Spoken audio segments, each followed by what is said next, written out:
Tonight, a surprise and something we haven't even put on the website. We haven't promoted this. It's something for the regular listeners. Back in 95, 96, 97, we did a lot of shows about the death of Kurt Cobain. Some of the most compelling shows I've ever done in all the years. It's just an amazing amount of information that came out pointing to Courtney Love.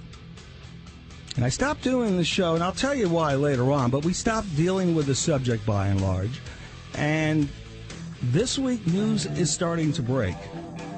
If you watched Dateline on Friday night, you saw the people that we're going to be talking to right now on the show. And the latest on Kurt Cobain.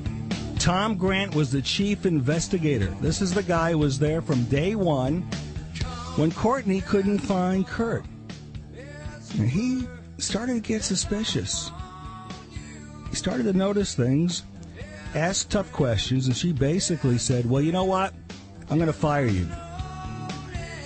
And then there have been several books out.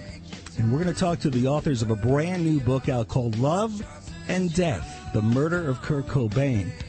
Ian Halpern had a book out about this before, but the one that's coming out now is a blockbuster. We have some big news. Here's a little snippet from Dateline Friday.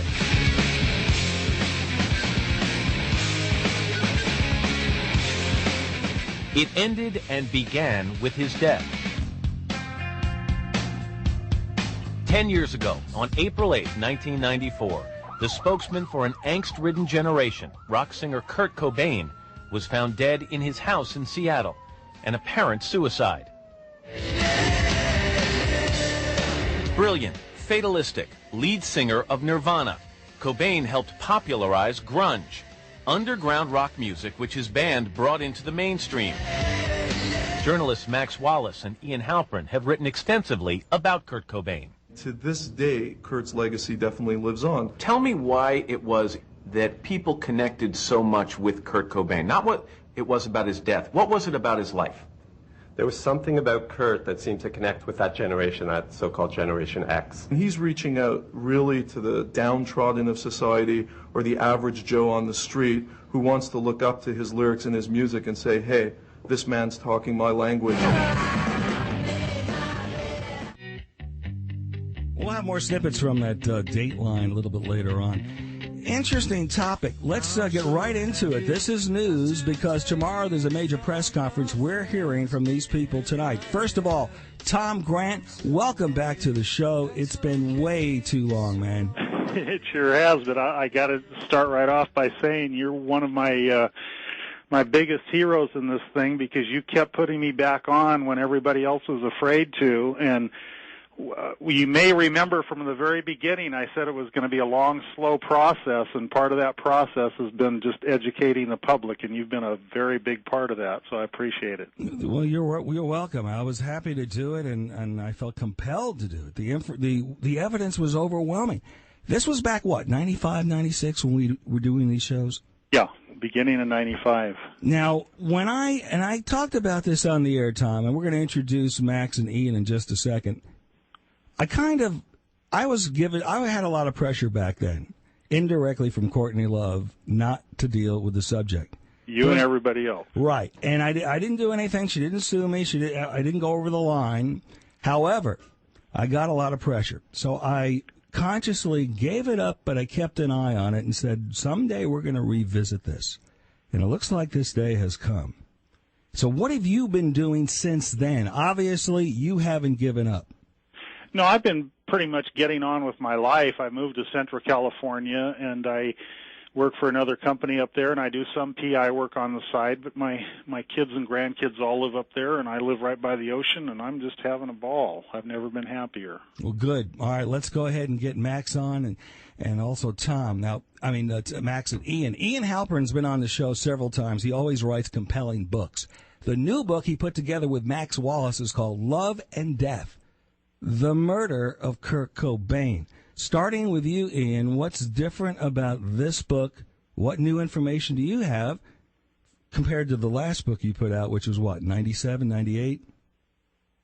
We're having us on again. And once again, it's you and your listeners who really were the impetus for us to continue. And Max will agree with that, and so will Tom, because you were the guy who kept putting us on the air. You were the first radio guy to be extremely concerned about the whole case, and you were the guy who encouraged us to keep going. You know, I told Max the other day, you know, while OJ was on the golf course trying to find the killers, Max and I, we actually kept on the case. And this book, Allan, is apples and oranges. Apples and oranges compared to the last book, Who Killed Kurt Cobain, because we've had the chance now to finally answer all of the questions.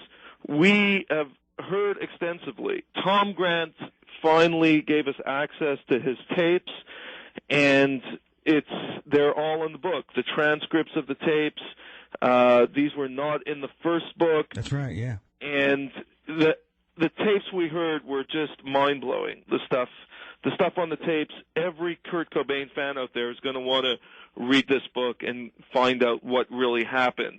And, you know, what our final thing is, we paint a scenario that can only lead to one conclusion, Allan: Kurt Cobain was murdered. It sure seems that way. Max, how about you as an introduction? Nice to have you on the show for the first time. Thanks, Allan.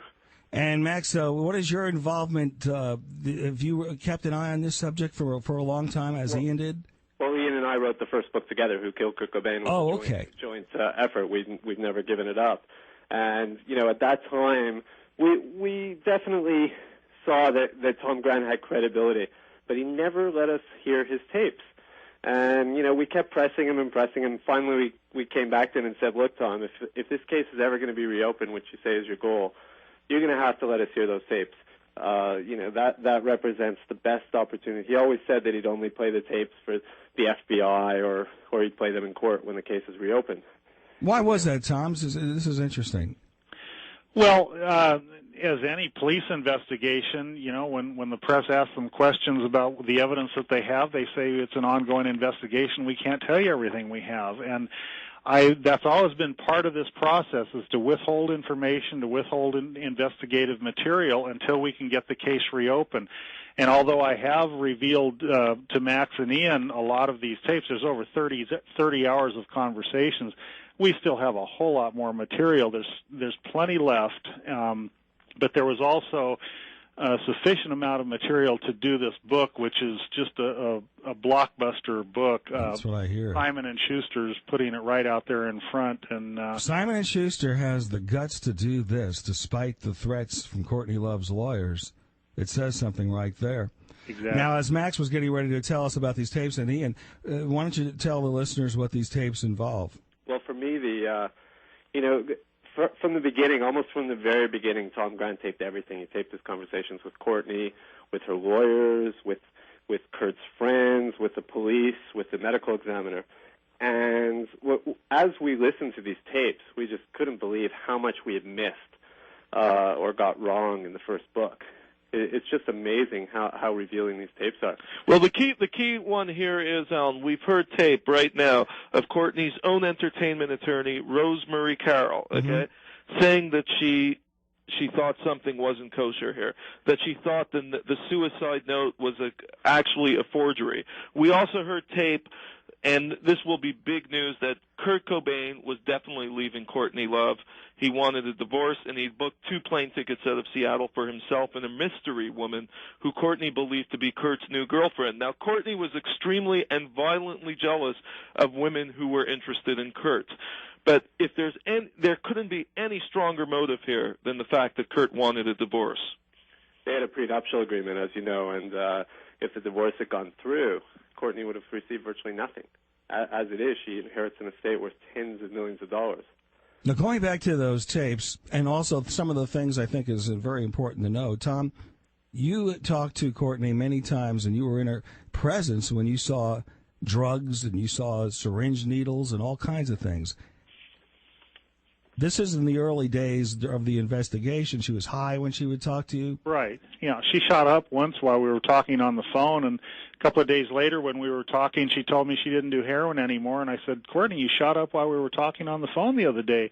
And she said, well, nobody's perfect, you know. So. Did you happen to catch the Letterman show? Oh, yeah. And what's your feeling on that based on everything you know? And then we're going to